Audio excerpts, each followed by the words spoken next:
Ethan back today with an album review, doing something a little different.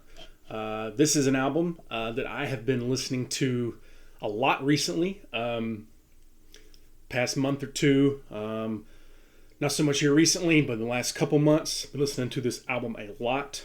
I've always liked it, mainly for the title track is what I heard first, but really came to appreciate and listen to the rest of the album a lot more here in recent years. And that album is a classic heavy metal album from the early 80s.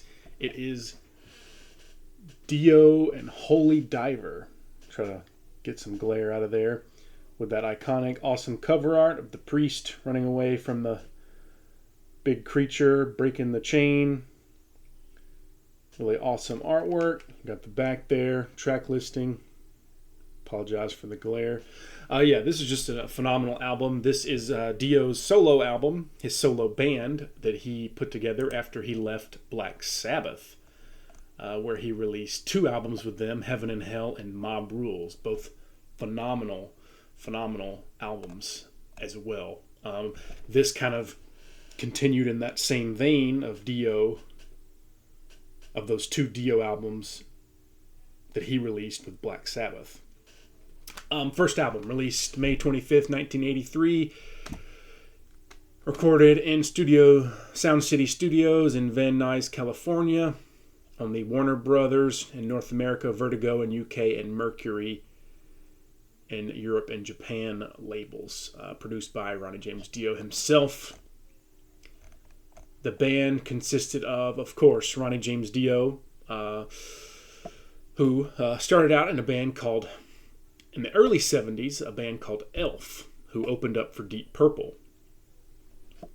The band Elf, and Dio in particular, got the attention of Richie Blackmore, then of Deep Purple. When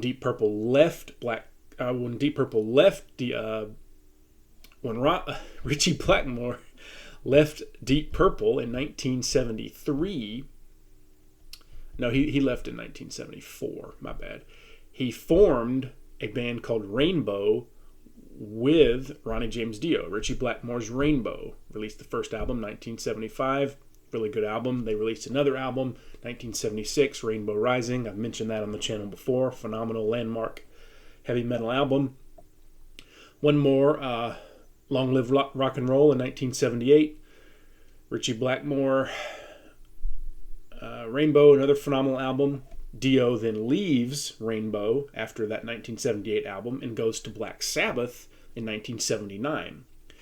And the timing was very fortuitous because Black Sabbath had just fired Ozzy Osbourne, their longtime singer from the early 70s of their classic kind of doomy period.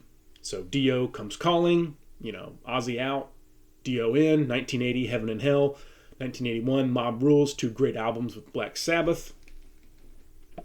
And here, he leaves Black Sabbath due to some, sort of conflicts of interest with Tony Iommi and Geezer Butler, the guitarist and bassist for Black Sabbath. So he comes out with this killer album in his solo band. And the band consists of Dio on vocals and keyboards, Vinny Appice on drums, younger brother of Carmine Appice, who played for Vanilla Fudge and Cactus in the early 70s, great blues rock band. Jimmy Bain on bass, who also was in Rainbow and Black Sabbath with Dio, so he brought him over with him, Dio did. And then the phenomenal Vivian Campbell, a Northern Irish guitarist, who was only 21 at the time of this album being recorded, who's phenomenal on this album. He is all over this album.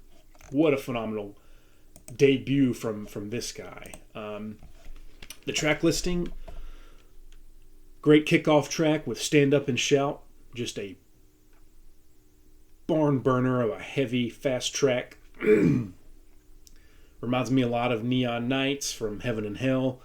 Just kicks off fast, almost kind of a new wave of heavy metal.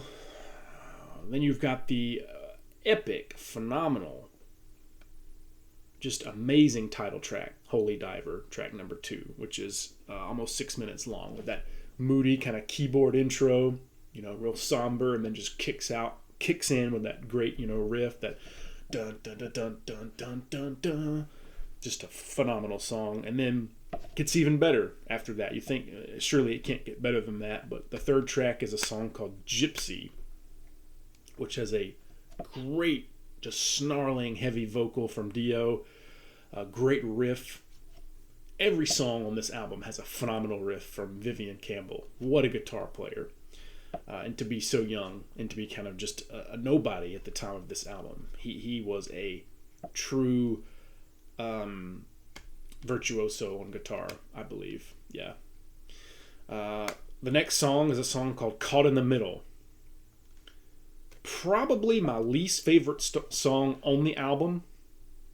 Probably the weakest in my opinion, but still a really good song. When that's your worst song on the album, you know it's a great album. Caught in the Middle. Nice kind of mid-paced song. The next song has a beautiful kind of melodic vocal from Dio in the beginning. It's a song called Don't Talk to Strangers. It reminds me a lot of, the ballads he did with Sabbath. I can't really remember their names right now, but like the Sign of the Southern Cross from Mob Rules kind of has that real, melancholy, kind of clean opening with acoustic guitars, and then just slams in with heavy riffs. That's Don't Talk to Strangers. And the next song has a killer riff. Absolutely phenomenal. It's called Straight Through the Heart, with just a down, down, down, down, down, with a pinch harmonic from Vivian Campbell. Such a great song. If you've never heard the song Straight Through the Heart from Holy Diver, track number 6, please go listen to it. Straight Through the Heart is a killer, underrated, deep track on this album. And then another one just keeps on going. Invisible has a nice riff in it. And it goes, I can be invisible. Just a great riff. And then track number 8, popular song, Rainbow in the Dark with the keyboards. Just a really fun, mid-paced, fist-pumping, head-banging song from Dio. Just a Dio classic, Rainbow in the Dark. He liked rainbows, rainbow. He mentions rainbows in other songs. The guy liked rainbows, okay? And then the next song, the last song on the album, is still great. There's just this album does not let up. Shame on the Night, last track. It is phenomenal. Real heavy, kind of dark, more Sabbathy, kind of more what reminds me more of what he was doing in Sabbath on the previous 2 albums. Shame on the Night, and it just kind of fades out in a real heavy manner. Just real moody and doomy, very Sabbath-like, like I said. And that's it. All killer, no filler on this album. Just a great landmark album from the early 80s. I would say albums like, this one, maybe Blizzard of Oz with Ozzy, maybe Iron Maiden's first couple albums, maybe like Screamin' for Vengeance by Judas Priest, Metallica, Kill 'Em All, released the same year. A lot of great albums around that time in the early 80s when, kind of new wave of British heavy metal, 70s was over, kind of the blues was out of hard rock. Albums were coming out and bands were coming out with faster, more complicated riffs, and I think this is a prime example of how to do that right, with just a great vocal performance from Dio, maybe only bested by Rainbow Rising and the 2 Sabbath albums he did with Sabbath. I would say this, Rainbow Rising, and the 2 Sabbath albums Dio did, just top shelf. Just if you want to know how good this guy could sing and the talent he surrounded himself with, just go check out those 4 albums. You'll be amazed. Great singer, just a legend. He died about 10 years ago, I believe. Great loss for the heavy metal world. He had cancer, I believe. But yeah, what a legend. He played with Richie Blackmore. legendary guitar player, one of the greatest. He played with Tony Iommi, another legendary guitarist, one of the greatest. Easily a top 5 greatest guitar player in heavy metal. And then he played with Vivian Campbell. He played with other guys later. They released other albums later in the decade, Dream Evil. Can't remember the other name of the other one. But they're pretty good too. Not as good as this one though. This one is just the cream of the crop. It doesn't get better than this to me. This is just a landmark debut that just they never got better. This is the stuff right here. I mean, you just they never got better than this. This is just phenomenal. Every song is killer. You got the booklet in here, kind of show that. Got some pictures of the guys.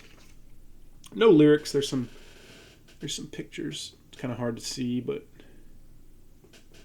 yeah, just a phenomenal album. Please go check it out. Most people have probably heard of it. It's popular, but there's a lot of great unknown songs on it that may not be as well known. So go check them out. I love this album. I'm going to give this a 97 out of 100. It's nearly perfect. Again, like I said, Caught in the Middle. It's only kind of boring song on the album. Still really good, but just not when all the rest of the songs are that good. That one just is a little less good to me. Other than that, all the songs are great. Check it out. Dio Holy Diver, 97 out of 100. Thank you for watching this album review.